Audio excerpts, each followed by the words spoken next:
As long as I can remember, I have been a chronic overthinker. Every decision, every conversation, every little detail would loop endlessly in my mind, leaving me feeling exhausted and overwhelmed. I remember nights spent tossing and turning, replaying scenarios in my head and worrying about things that were beyond my control. Now I do understand that thinking and analyzing is basically a self-regulated mechanism that we feel helps us choose the best and safest options. But anything that becomes a chronic habit or goes in extremes becomes poisonous. We start doing it with things that are really simple and need no complication actually. And it felt like with me it was becoming a never-ending battle with my own mind. My tipping point came with a very ordinary event. I guess I had reached a threshold or something. I was standing in front of the fridge trying to decide what to have for a snack. As I glanced at the options inside, my mind started racing. Should I make a sandwich? But then I remembered I had one yesterday. Maybe a salad. But did I have all the ingredients? As I started to consider the nutritional value of each option and how it might affect my day, I realized I was spending way too much time overthinking it. Standing there hungry and indecisive, I realized that I had let my mind run wild with possibilities, completely missing the simplicity of the situation. It was as if a light bulb switched on in my head at that moment. I saw clearly how my tendency to overanalyze had paralyzed me, preventing me from making a simple choice of a snack. From then on, I resolved to trust my instincts more and not let the fear of making a wrong decision hold me back. But you think that's the end of my story? Far from it.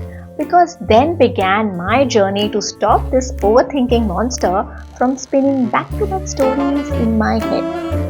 I went into some research to see what makes us overthink. Very interesting. Or rather, what was making me overthink? And these four things came up most prominently. One reason for my overthinking was uncertainty. When I was unsure about something like a decision I had to make or how someone felt about me, I tried to fill in the blanks by imagining all possible outcomes. Another reason was my perfectionism. I wanted everything to be just right, so I obsessed over every detail, afraid of making mistakes. And sometimes, my overthinking was fueled by my past experiences or negative beliefs about myself. I replayed old mistakes or worried about what others might think, trapping myself in a cycle of self-doubt and anxiety. But the most important and the fourth contributing factor was that I noticed that spending too much time on social media used to make me overthink things. It felt like a cycle that kept repeating itself. First, I would start comparing myself to others, and before I knew it, I was feeling inadequate and questioning my own decisions. Then, seeing all the exciting things other people were doing would trigger this fear of missing out in me, making me second guess my own plans and choices. On the top of that, the sheer amount of information bombarding me on social media overwhelmed my brain, leaving me unable to make sense of it at all. Seeking validation through likes and comments only added to the pressure, making me worry even more about how others perceived me.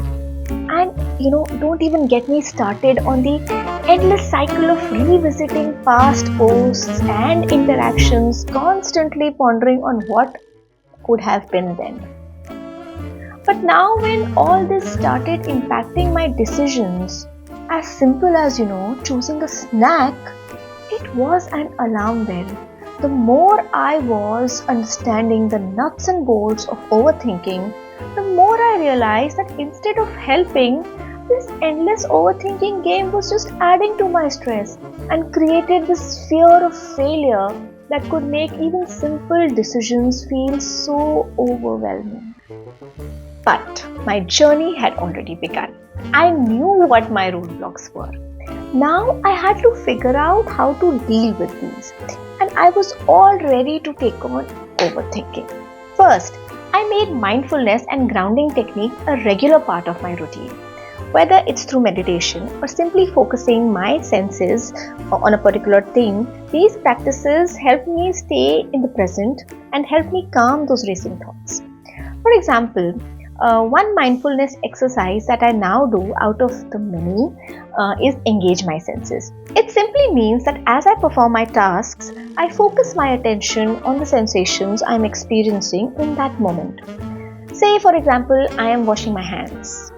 I notice the temperature of the water, feeling its warmth or coolness on my hands.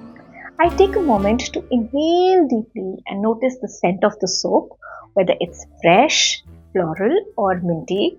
I also listen to the sounds in the background as I'm working, and I tune into that background noise, like a running water tap or the hum of appliances.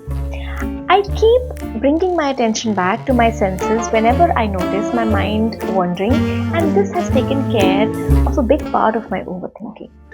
Now, to combat perfectionism that was leading to so much overthinking, I have learned to challenge my need for flawlessness, and I embrace imperfection as a part of my learning process now.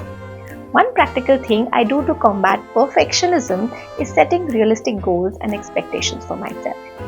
Now I'll tell you, as a mom, I used to feel like everything had to be perfect for my kids. I would stress over every little detail, from their schedules to their meals. But then I realized that striving for perfection was just making us all stressed and leading to those what's going on and then, those questions and then overthinking it. So I decided to ease up on myself. Instead of aiming for a flawless home, I focused on creating a loving and a supportive environment for my kids. I let go of the need for everything to be perfect and embraced the chaos of my family life. Now I celebrate the little victories and those messy moments with my kids. Whether it's a meal that didn't quite turn out right, and that happens pretty often, or a craft project gone wrong, I see these imperfections as opportunities for us to learn and grow together. And you know what? We are a whole lot happier this way. And overthinking is out of the window because that's where it belongs. Now, when faced with uncertainty, now I break down larger uncertainties into smaller manageable components so that I do not freeze and start overthinking. Just recently, I needed to pick a bag for a trip but felt unsure which one to choose. So first I figured out what was most important to me with respect to the bag, the durability, size or purpose. Then I looked at different bags online, considering things like materials and reviews. Post which I made a list of the good and bad points for each bag I had shortlisted to help me decide. In the end, I picked a bag that was strong, the right size and looked good. This helped me feel more sure about my choice, and I made the choice in a good time. Breaking decisions down into manageable steps has also, helped me avoid getting stuck in analysis paralysis. By setting a clear criteria and trusting my intuition, I have become more confident in making choices even when outcomes are uncertain. Embracing self-compassion helped me overcome my past life baggage problem that would push me into a loop of overthinking. I realized and reminded myself that everyone makes mistakes and they do not define our worth. I also started focusing on positive aspects of myself, polishing my strengths rather than crying over my weaknesses. I embraced self-love. And now for the social media exposure. I have specifically turned off notifications for apps that make simple things sound so urgent. I have unfollowed accounts that trigger comparison or inadequacy, and it has been particularly helpful in reducing my overthinking. I schedule specific times for checking social media platforms and curate my feed to include content that inspires and uplifts me. I have simply set boundaries on my online participation. Now, as we come to the end of this video, I hope you found my story of identifying and combating overthinking insightful and relatable. Overthinking is something many of us struggle with, but by sharing our experiences and strategies, we can support each other on the journey to finding the peace of mind.